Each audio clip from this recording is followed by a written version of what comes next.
Enzo Recto, kalaban ang katiwalian at kasinungalingan, kakampi sa katotohanan at kabutihan.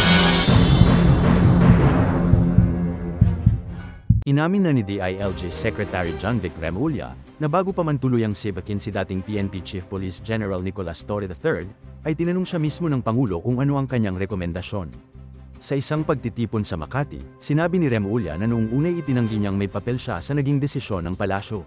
Ngunit ngayon, malinaw niyang kinumpirma na kinonsulta siya ng Pangulo tungkol sa isyu, at doon niya ipinahayag na dapat palakasin ang institusyon, kaysa umasa lamang sa desisyon ng iisang opisyal. It was difference between me and the general, and he refused. He insisted that his system be followed. But again, as I said yesterday, we're a nation of laws and not of men. So it cannot be one person who dominates everything. So in the end, there was no rancor naman. He just couldn't accept it, and the president said, okay, he asked me for my recommendation. And I said, we have to continue in this path of correcting all the errors of before. And of the previous administration. Yes, and part of that is strengthening the institutions. My recommendation was that we have to strengthen the institution, that the institution must be protected, and then all the decisions followed from there. Aminado si Remulla na hindi sila nagkasundo ni Torre sa usapin ng regodan o reassignment sa mga senior officials ng PNP. Matatandaan na nitong ika-6 ng Agosto, ipinwesto muli ni General Torre ang 13 matataas na opisyal, kabilang ang pangalawang pinakamataas na opisyal na si Lieutenant General Jose Melencio Nartates Jr. Subalit ang hakbang na ito ay hindi inaprubahan ng National Police Commission o NAPOLCOM, na pinamumunuan mismo ni Remulla bilang ex-officio chairperson. Sa kabila nito, itinuloy pa rin ni Torre ang kanyang kautusan, bagay na lalong nagpatindi ng hindi pagkakaunawaan nila ng kalihim. Ever since PRRD's time, when the NAPOLCOM was totally bypassed of all appointments, it became now the right rather than the privilege of every PNP chief na sila ang bahala sa movements ng level 3 and above, yung mga colonels to generals.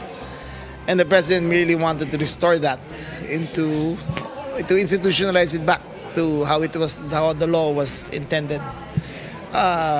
General Torre and the president, General Torre didn't see it necessary.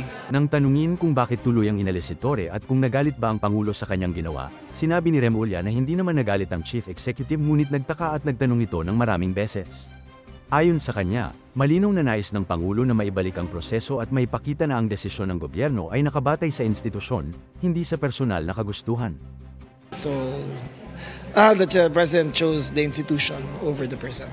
So was the president angered by the decision of General Torre to push through with his order of reassignment despite the fact that NAPOLCOM disapproved it already?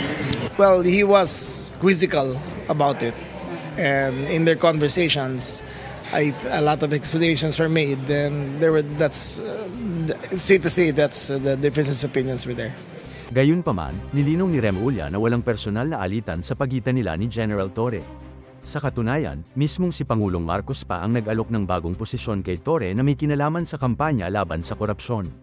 Para kay Remulla, malinaw na patuloy pa ring may tiwala ang Pangulo kay Torre, at patunay ito na ang simpleng pagkakaiba ng opinyon ay hindi nangangahulugan ng pagtatapos ng respeto o relasyon sa trabaho.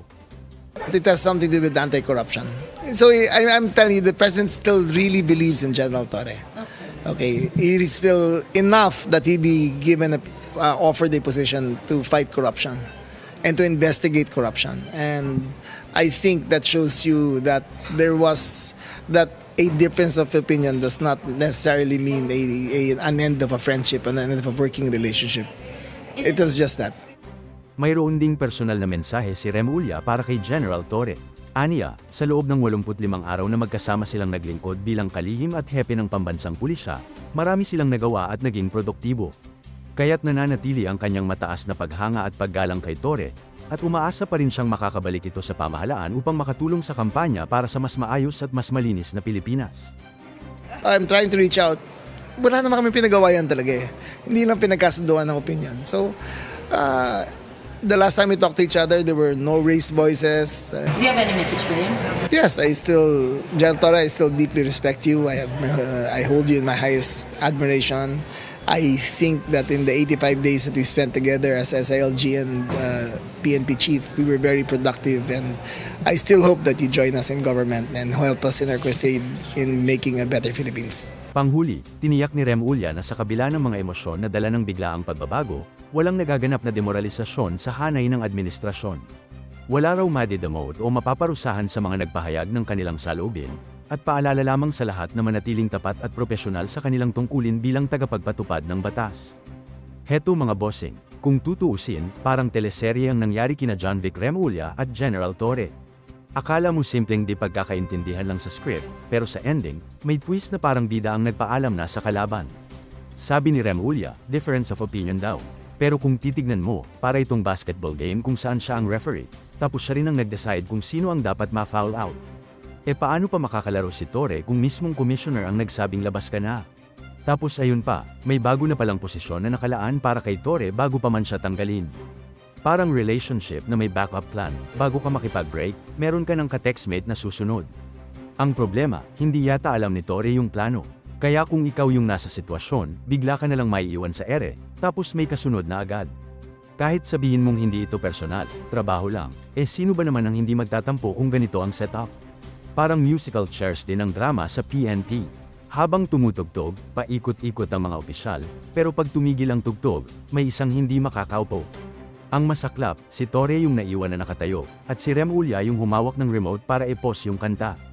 Ang ganda sana kung inaga na lang ang paliwanag, pero hindi. Kinailangan pa talagang hintayin ang climax para mas may impact ang eksena. At yung parte na sinasabing may respeto pa rin daw sila kay Torre. Para bang sinabihan ka ng kaibigan na wala akong sama ng loob, pero di nakita isasama sa tropa. Oh, magalang pakinggan, pero sa totoo lang, tanggol ka pa rin. Yung offer ng bagong posisyon, parang consolation prize sa game show. Hindi mo naman talaga gustong premyo, pero tatanggapin mo na lang kaysa umalis na talo. Sa dulo, kung ito ang tinatawag na institutional strengthening, medyo mukhang selective ang definition. Kasi ang dating, hindi talaga proseso ang pinairal, kundi politika at pride. Kaya kahit anong ganda ng packaging, halata pa rin na parang script ng reality show, yung tipong alam mong may nangyayaring behind the scenes na hindi ipinapakita sa audience. At gaya ng maraming teleserye, sino ba ang talo? Siyempre yung bida na napalis, at yung manunood na naiwan na nagtatanong, totoo ba talaga to o scripted lang? Bunyog, bunyog, halikan na kasama ka. Bunyog, kapag buklod ay may pag-asa. Luzon, Visayas, Mindanao, isa ang pananaw. Sa bagong Pilipinas ang bunyog isisigaw. Bunyog.